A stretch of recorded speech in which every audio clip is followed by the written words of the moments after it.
कक्षा 8वीं के सभी विद्यार्थी ध्यान दें। आज की इस क्लास में आपका विज्ञान का अध्याय 1 है, फसल उत्पादन एवं प्रबंध।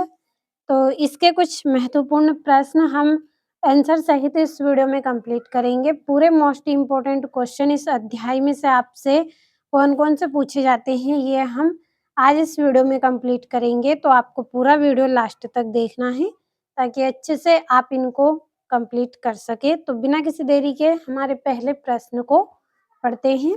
आपका पहला प्रश्न है, फसल से आप क्या समझते हैं?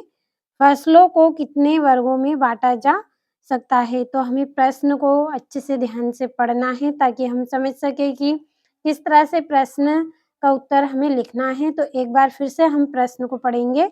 फसल से आप क्या समझते हैं? फसलों को कितने वर्गों में बांटा जा सकता है? तो हमारा जो प्रश्न है उसमें आपसे फसल की परिभाषा पूछी गई है और जो फसल है उसको कितने वर्गों में बांटा गया है ये हमें बताना है। तो चलिए शुरू करते हैं। इस तरह से मैंने हेडिंग डाल ली है फसल की, क्योंकि फसल की परिभाषा लिखेंगे तो हेडिंग डाल लेंगे फसल। फसल क्या है एक बार पढ़ लेते हैं फिर समझेंगे अच्छे से। किसी स्थान पर बड़े पैमाने पर उगाए जाने वाले एक ही प्रकार के पौधे फसल कहलाते हैं। फसल क्या है कि किसी स्थान पर हम क्या करेंगे, बड़े रूप में बड़े पैमाने पर क्या करेंगे, उगाए जाने वाले एक ही प्रकार के पौधे, यानी कि देखिए फसल हम गेहूँ की भी करते हैं, मक्का की भी करते हैं, सोयाबीन की करते हैं, सरसों की करते हैं।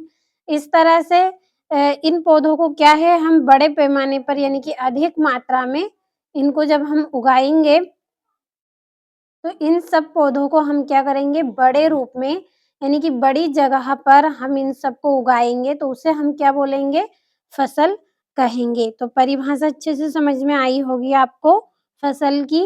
किसी स्थान पर बड़े पैमाने पर उगाए जाने वाले एक ही प्रकार के पौधे फसल कहलाते हैं। जैसे गेहूँ की अगर हम फसल उगाएँगे, अगर हम गेहूँ को बोएँगे तो बहुत सारी जगह पे हम गेहूँ को बो देंगे। तो इस तरह से क्या है, एक ही प्रकार के क्या है पौधे हैं, एक ही प्रकार के पौधे हैं और किसी स्थान पर एक बड़े पैमाने पर अगर हम उनको बोएँगे यानी कि बहुत अधिक मात्रा में उनको बोएँगे तो वो क्या है, एक तरह से फसल है। तो समझने का आप अच्छे से प्रयास करें, रटना नहीं है, केवल आपको समझना है कि किसी स्थान पर बड़े पैमाने पर उगाए जाने वाले एक ही प्रकार के पौधे फसल कहलाते हैं।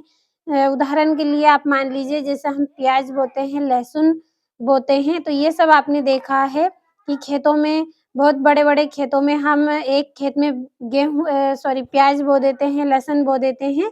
तो इस तरह से वो पौधे क्या है हमने बड़े पैमाने पर उगाए हैं और कैसे हैं, एक ही प्रकार के हैं, उनको हम बोलते हैं फसल। तो मैंने यहाँ पे प्याज, लहसुन का आपको उदाहरण बताया है।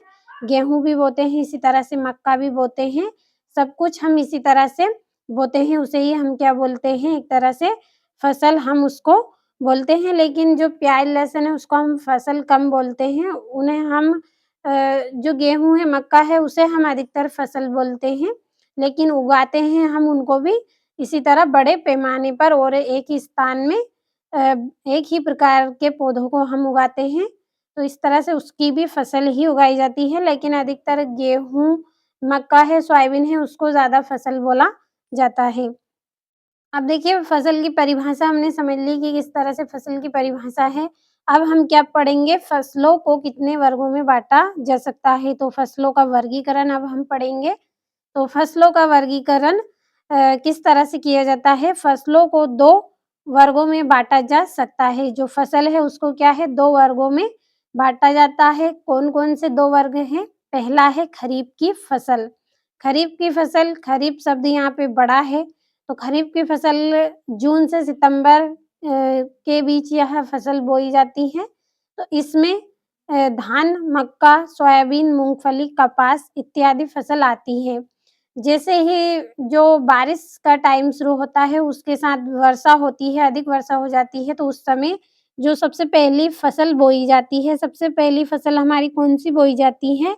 धान बोया जाता है, मक्का, सोयाबीन, मूँगफली, कपास, अनेक तरह की फसल हम बोते हैं, उसे बोलते हैं खरीफ की फसल। जैसे ही वर्षा हमारी शुरू होती है उसके साथ जो पहली फसल बोई जाती है, वो फसल कौन-सी बोई जाती है? खरीफ की फसल बोई जाती है। तो इसकी बुआई जून से स्टार्ट होती है और सितंबर तक इसको काट लिया जाता है। तो समझ में आपको अच्छे से आया होगा, कन्फ्यूज़ आपको नहीं होना है, केवल आपको अच्छे से समझना है कि जो सोयाबीन है, धान यानी कि जो चावल की फसल हम बोते हैं, उसे हम धान बोलते हैं और मक्का इस तरह से मूँगफली, कपास अनेक तरह की फसल अलग-अलग जगह पे बोई जाती है, उसे हम बोलते हैं खरीफ की फसल और इन सब को हम बोलते हैं फसल।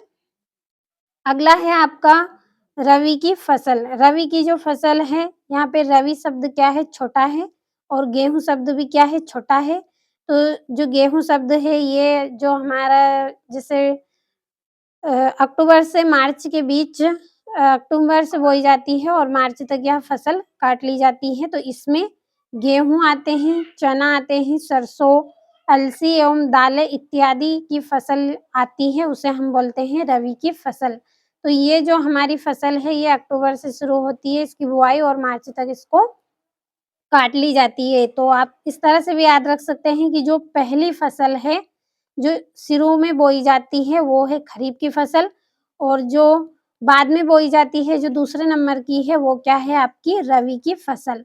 इसमें गेहूँ, चना, सरसों, अलसी एवं दालें इत्यादि की फसल आती है, जो ठंड के टाइम में बोई जाती है, वो क्या है हमारी रबी की फसल है, यानी कि ठंड के थोड़ा सा पहले ही इसको हम बो देते हैं। लेकिन ठंड के टाइम में जो फसल हमारी रहती है, वो क्या है? रबी की फसल है। तो आपको अच्छे से समझ में आया होगा, मैंने समझाने का आपको अच्छे से प्रयास किया है। तो एक बार जल्दी से समझ लेते हैं, पढ़ लेते हैं परिभाषा को। फसल क्या है? किसी स्थान पर बड़े पैमाने पर उगाए जाने वाले एक ही प्रकार के पौधे फसल कहलाते हैं। गेहूँ, सोयाबीन, मक्का ये सब क्या है? फसल हैं आपकी। लहसुन और प्याज का मैंने केवल आपको उदाहरण दिया है, एक तरह से समझाया, लेकिन उनको हम फसल नहीं बोलते हैं। फसल इनको बोलते हैं गेहूँ, चना, सोयाबीन, मक्का को। और फसलों का वर्गीकरण हम 2 वर्गों में करते हैं। 2 वर्ग कौन-कौन से? हमारा पहला है खरीफ की फसल जो जून से बोते हैं और सितंबर तक काट ली जाती है। इसमें धान, मक्का, सोयाबीन, मूँगफली, कपास इत्यादि फसल आती हैं। और जो रबी की फसल है वो अक्टूबर में बोई जाती है और मार्च तक काट ली जाती है। इसमें गेहूँ, चना, सरसों, अलसी एवं दालें इत्यादि की फसल आती है। तो आपको अच्छे से समझ में आया होगा। कंप्लीट आप अच्छे से करें। मोस्ट इम्पोर्टेंट क्वेश्चन है ये आपका अध्याय 1 का और अगले वीडियो में दूसरा इम्पोर्टेंट क्वेश्चन हम पढ़ेंगे। जब तक आप इसे अच्छे से कंप्लीट कर लें।